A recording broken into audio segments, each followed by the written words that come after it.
Hello, and thank you for tuning in to my podcast. It's been a trying day today. I don't have my mic funk. I can't find the cord. I was recording during a trip, and so I'm just going to use my computer audio, and we can go from there. The main thing is to understand the purpose behind what I'm trying to do and the long-term effects. It really doesn't really mean what happens or the challenges in production. I'm new at this, but it's very needed. I'm not the only voice out there talking about these types of things to eliminate military elimination. Before I get started, I want to share a conversation I had with a young lady, a senior. My life revolves around working with youth at different parts of their life, either sports or with church. She's telling me about her graduation year and how it's going. And her plans, she wanted to be in nursing, wanted to go to community college and off to a 4-year university. But then she said, Mom's thinking about joining the military. My insight, and the reason why she was going to the military is to pay for college. They're under this notion based on advertising that the military is going to pay for your college. That's just a Venus fly crap. After I share my insight, the students said, thank you, because all she hears is the good stuff about the military, from the recruiters, from the ads, right? So she just really was happy to hear the other side. I can tell through that conversation with her that her thinking, her ideas about the future, I flipped the script not to change her mind, but to give her something to think about. That conversation told me what I'm trying to do is on the right track.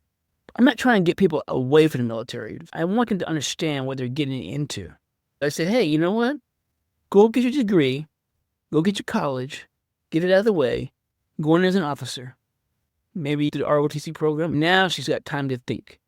To be a teenager or a young adult, around positive people, getting her degree, her mind's going to shift.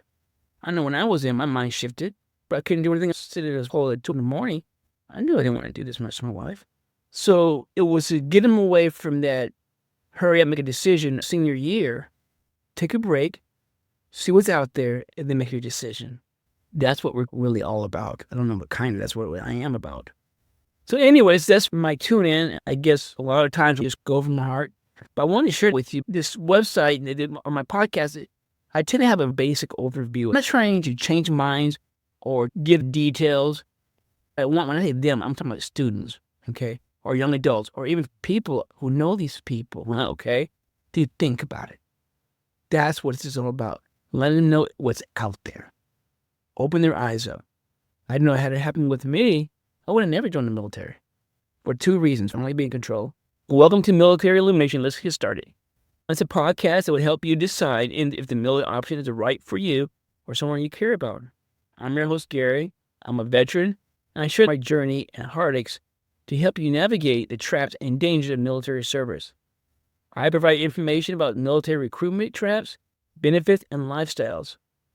We illuminate the truth behind military benefits and issues surrounding the military lifestyles.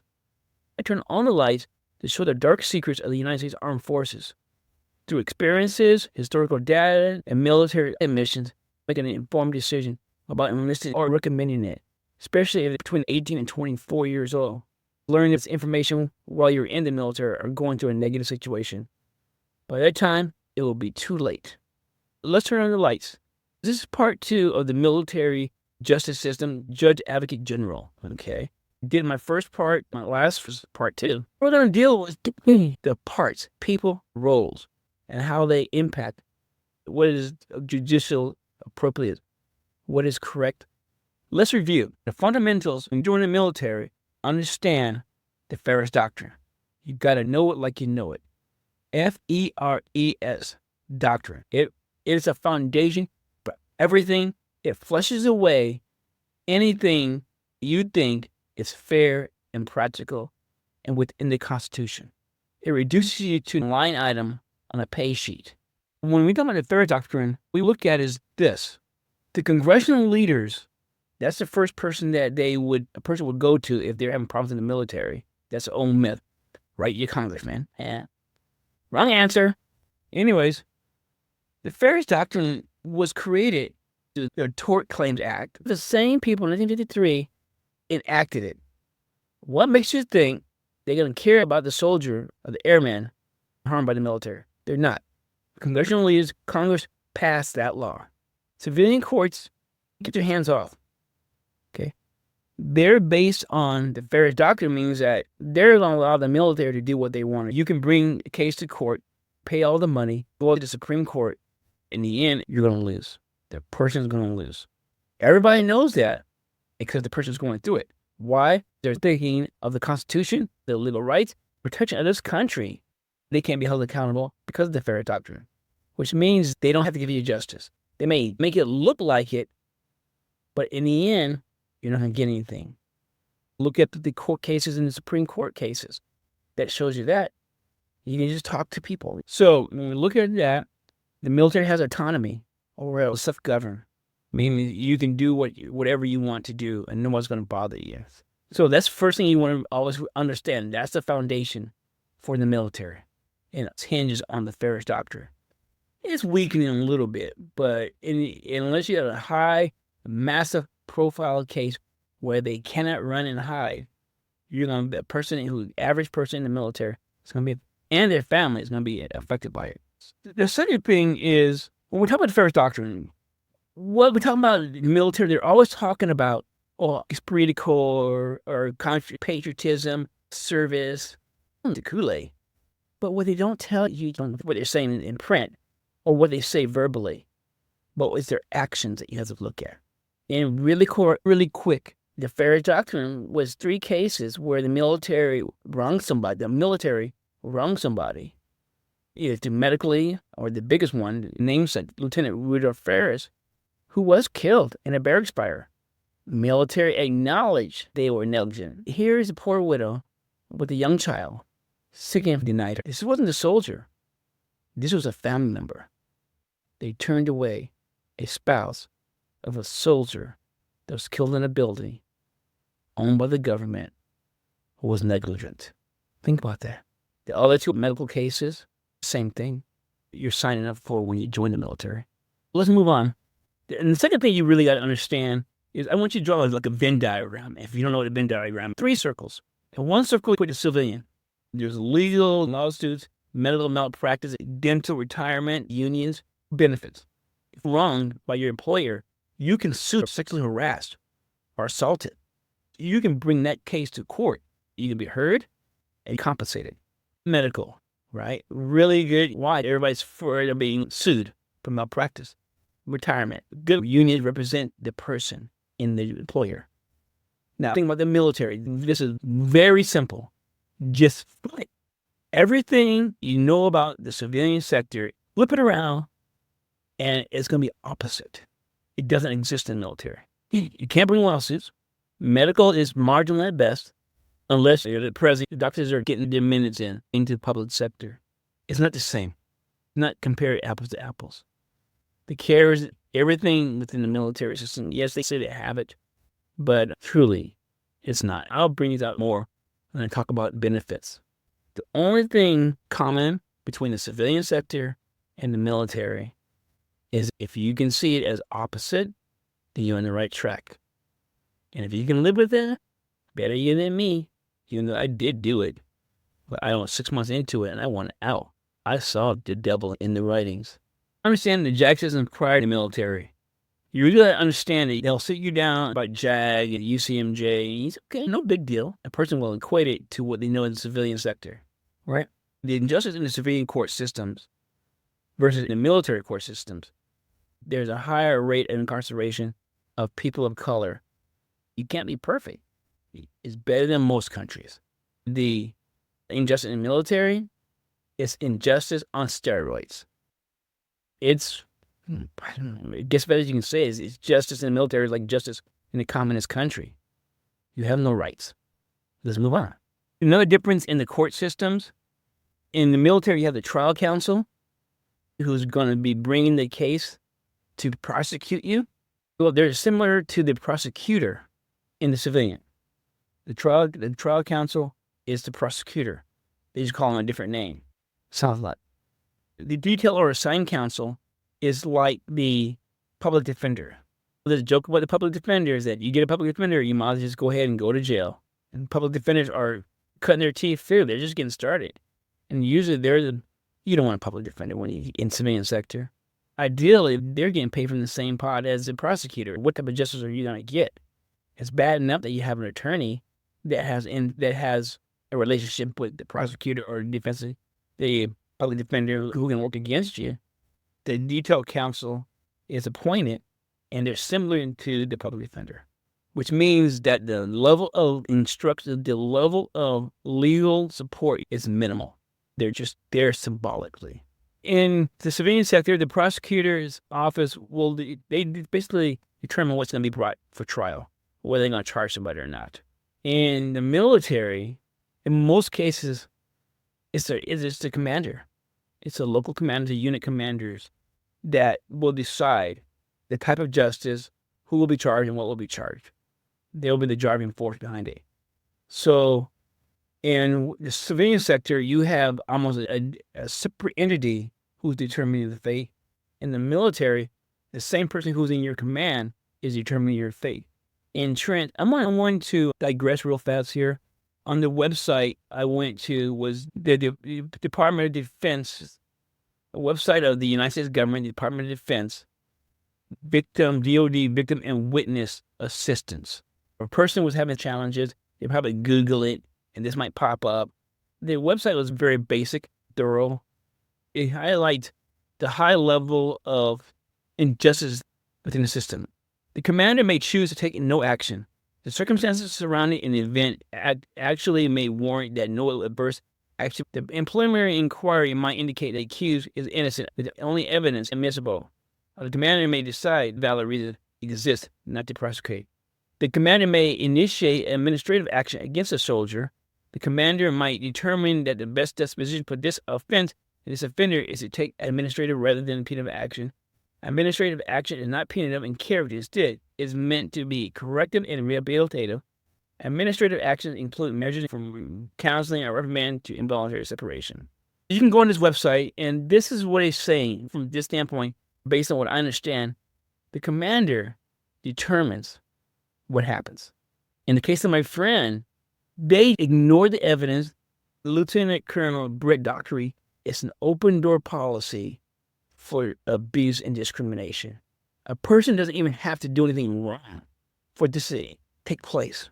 My friend, the only thing that person did was to tell the truth on their stands and in their job. They were part of the procurement system in the military. That's it. So if you're always thinking, oh, maybe you got to do something bad, no, you don't have to do anything bad. You don't have to. You just got to be on the shit list of your commander. Ew, I don't like that. I want that rates it. I want you to understand, you're not judged based on what you do.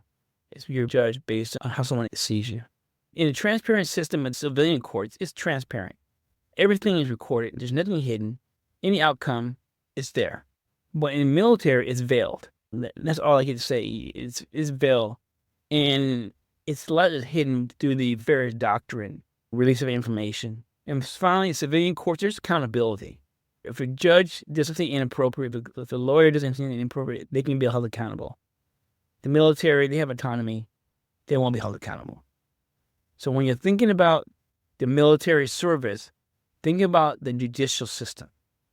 What you become part of just because of you being you. All right? And probably in a lot of our people, I'm noticing I'm getting started. A lot of this stuff is either people who listen to my podcast are either out of the country or on the East Coast. Chances are you're going to run into a lot of people who's in JAG, right? And they're going to say things. They're going to say, probably throw me the bus, right? Or I don't know what I'm talking about. Just look at the facts. I wouldn't have thought about it until I walked through the fire and I've seen it firsthand. What should you know about the military? The military is not required to follow the rules. They're sneaky. I think one thing that they're sneaky about is when a person goes in the military is that if they don't finish the schooling they went in for, or they don't qualify or pass the courses to get the job they were promised, the military can put them anywhere. Okay, I've seen them put a kid who one very smart. They were going to put him on a nuclear sub as an electrician. He had to go to school first. I knew that student was not, and not that he was done, but I just knew the military. And sure enough, he didn't even know he's a cook. They don't tell you that. If you don't pass, they'll put you everybody last until it happens to you. The military is not required to follow the rules. The system favors the officers. One thing I talked about was how they recruit. If you don't get qualified to schooling and once you get in the military, they don't put you someplace else. The jobs no one else wants and no one they can fill. That's how they fill those jobs. If they're promised a job in the military and you do not complete the course, for whatever reason, and it could just be reason that they just need the top 20% of the people, and they will put you in a situation where you're going to fail, then they're going to put you someplace else for your entire time, doing what you didn't want to do. Think about that. You can sign up for 2 or 4 years, but they got you for 8 years. You can do 3 years active duty, and then they can call you back when they want you. That's not being truthful. You go in the military, tied to the government. So the person in the military is at the mercy of the process. Once you're in, you're locked in. It's not like a game with officers. It really is. It's like they can just toy with you because you're like their property. It's a slave owner and slave mentality type of thing. You have all these people, you do whatever you want with them, and no one's going to hold you accountable. So, everything with my friends, I was talking with that person, him a couple of weeks ago. He hasn't listened to my podcast, trying to get to it. But me, I have too much connection. This thing with him was preventable. It shows the nature of the military. Lieutenant Colonel Brett Dockery, the first of 168th Aviation Battalion at Fort Lewis in National Guard, okay? He also eventually became Brigadier General, and he was the Adjutant General. I think he's retired. I don't know who he's working for. Be careful. Was the Executive Officer of 168th Aviation Battalion. Then Dwight Williams, was military judge, General Barlow, General Legowitz, with all these people could have stopped it. The issue had nothing to do with evidence. It had nothing to do with a crime being committed. It had to be retaliation against a soldier who refused to lie and doctor the books to support these people when they were targeting another soldier. That's it. But commander decides it. At this point, the commander was Brett Dockery. He was forcing these people into play. Davis, Bennett, and Williams, Christensen, and Goodell. Goodell was the detail counsel. Christensen was the trial counsel. Donald Bennett was the trial counsel. Jumped ship. Could have avoided it. They prevented it. Now let's talk about the legislative people. Jonathan McCoy, Assistant Attorney General. Christian Gregoire, the Attorney General. Senator Pat Murray, the Washington Representatives. Washington Senators. Senator Adam Smith. Gary Locke. National Guard Bureau. Department of Defense. U.S. President. All these people could have stepped in, stopped this abuse. But because the system is set up, they didn't have to. Everybody understood what was happening, but nothing they could have done. Most people, Adam Smith, Patty Murray, they're untouchables. When a person goes to these officers, they're talking to an entry-level person who has nothing better to do than to do nothing. Okay? You're government employees. But there was an email.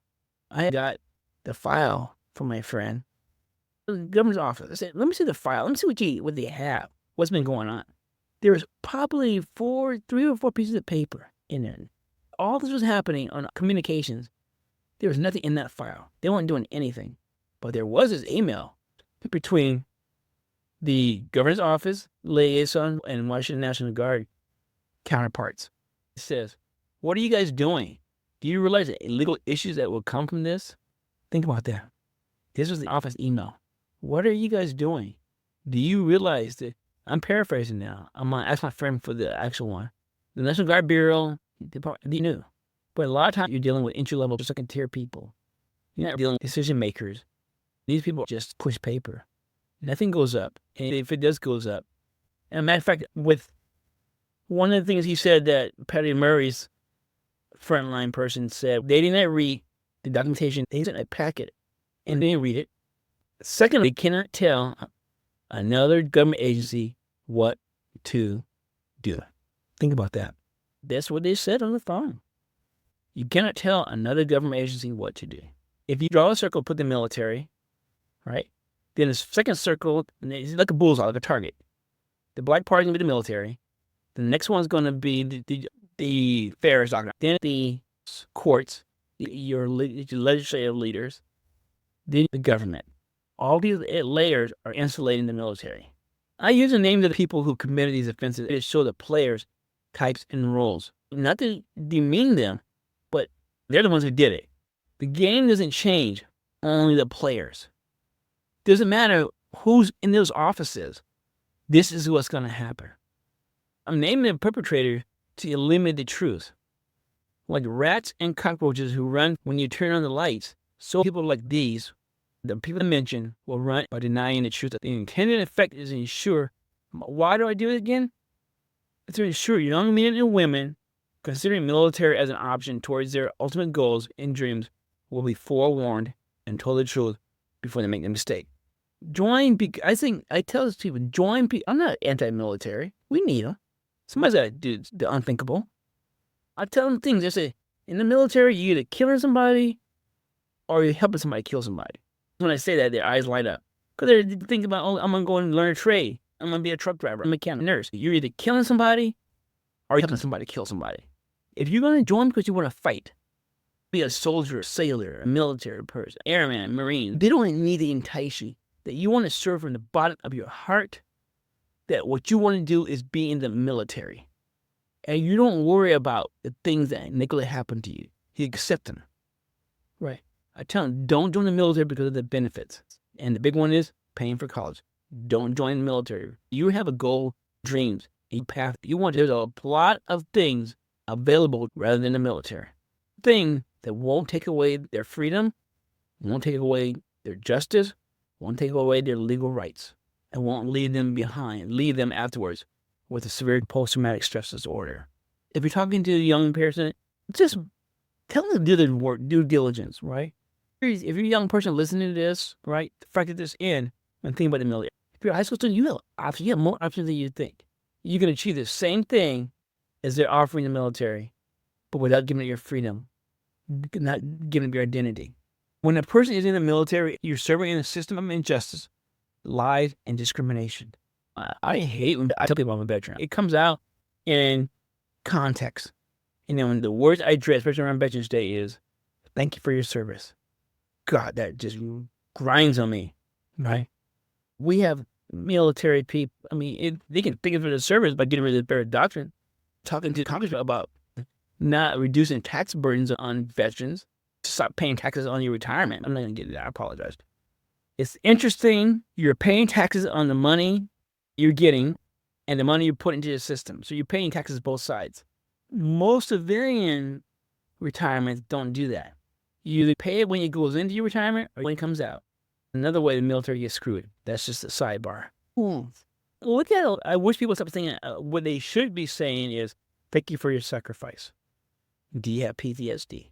That's personal. Just say, thank you for your sacrifice. Okay. It is a sacrifice. Okay. You give up who you are for this country. And most of the time you're giving it up not knowing. Just taken from you secretively. Anyways, I think a good movie to watch, a good Hollywood insight would be A Few Good Men. The soldiers win their case against the officer. They won against their commander, but they were still kicked out. They were still mistreated. They still paid the price. That's what I'm saying. Jack Nicholson, the soldiers there died. Look at Hollywood. They usually put up hard to believe stuff, but the basic content, it has to get rent in the military or government. It's true. So you go look at the A Few Good Men with Jack Nicholson, and there's the enlisted guys. They won. Old Jack, he got locked up or whatever, but at the time, if it went out, the soldiers were still mistreated, kicked out.